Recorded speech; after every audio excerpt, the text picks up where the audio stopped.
Salam alaikum, salam alaikum.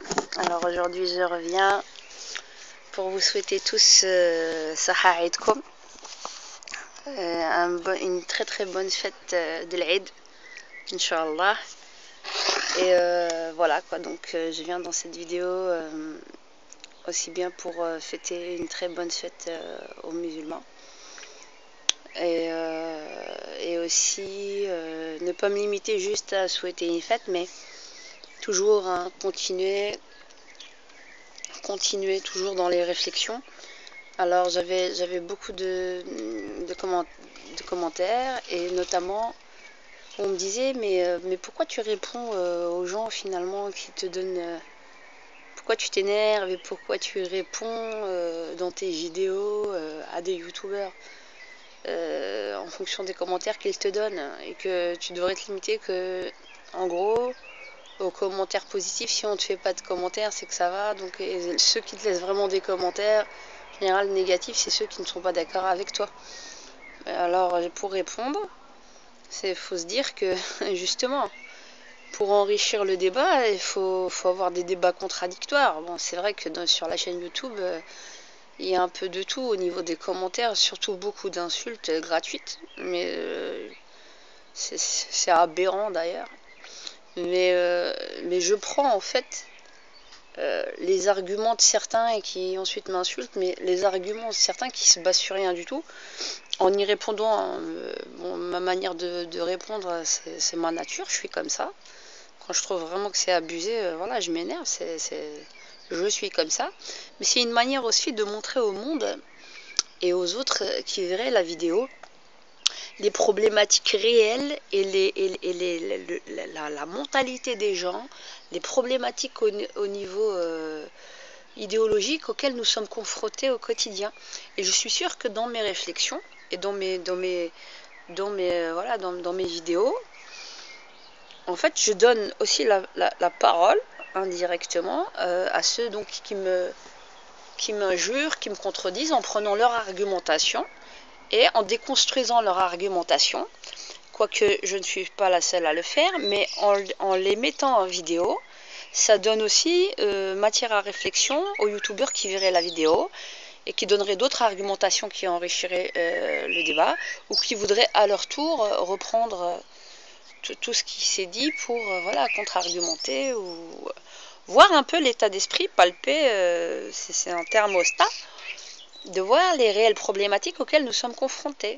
Quand je parle du fait qu'on voyait un peu mes cheveux, c'est pas 1, c'est pas 5, c'est pas 10 hommes, c'est pas 20 hommes et même des femmes qui me disent on voit tes cheveux, t'es dans le haram, tu n'es pas tu n'es pas multazimat. Ça, c'est des problématiques réelles.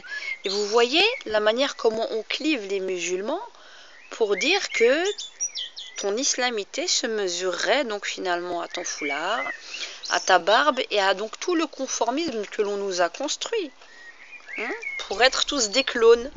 C'est ça.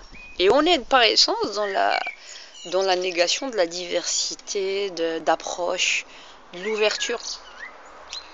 Les vrais débats, même au temps des anciens temps, au Xe siècle, ils étaient plus open dans la divergence des avis, des tendances à tous les niveaux, que nous le sommes aujourd'hui dans le conformisme dans lequel nous avons été baignés par l'idéologie salafiste ou wahhabiste qui nous a pollués pendant plus de 30 ans.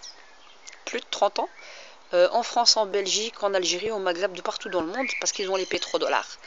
Et c'est quelque chose qui est tellement ancré que on a beaucoup plus des hadiths en tête que vraiment des versets coraniques, où on leur fait dire à plein d'ijtihad, et on vient, on te donne des références.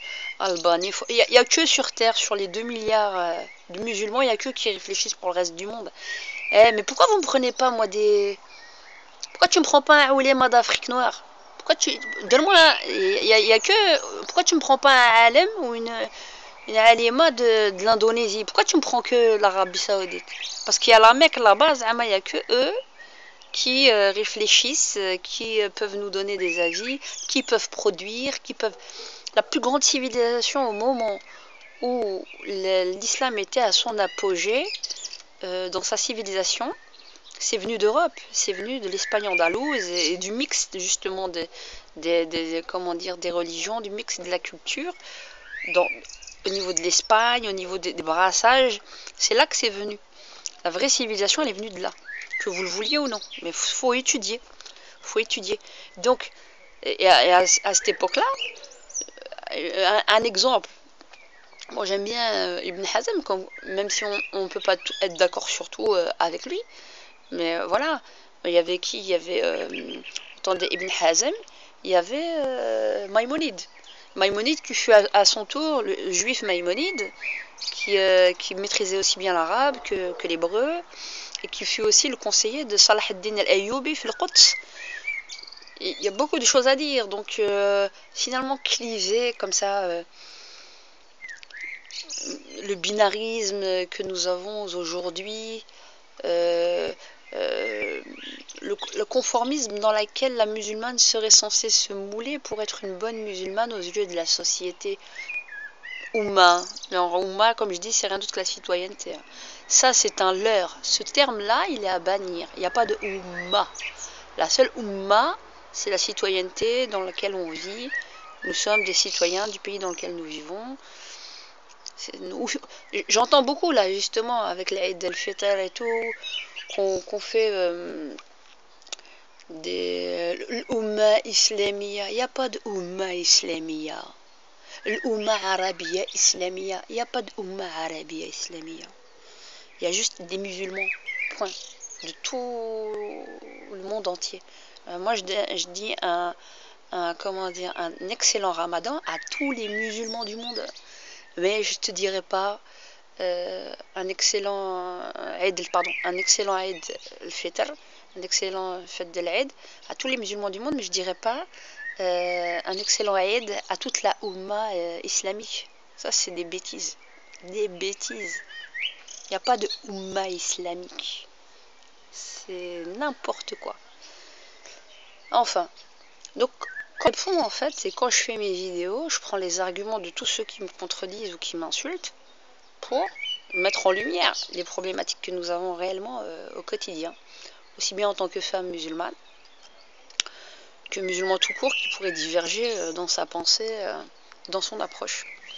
Voilà, je vous laisse et je vous continue à souhaiter un excellent Eid el-Fitr à tous les musulmans du monde et à bientôt. Salam alaikum.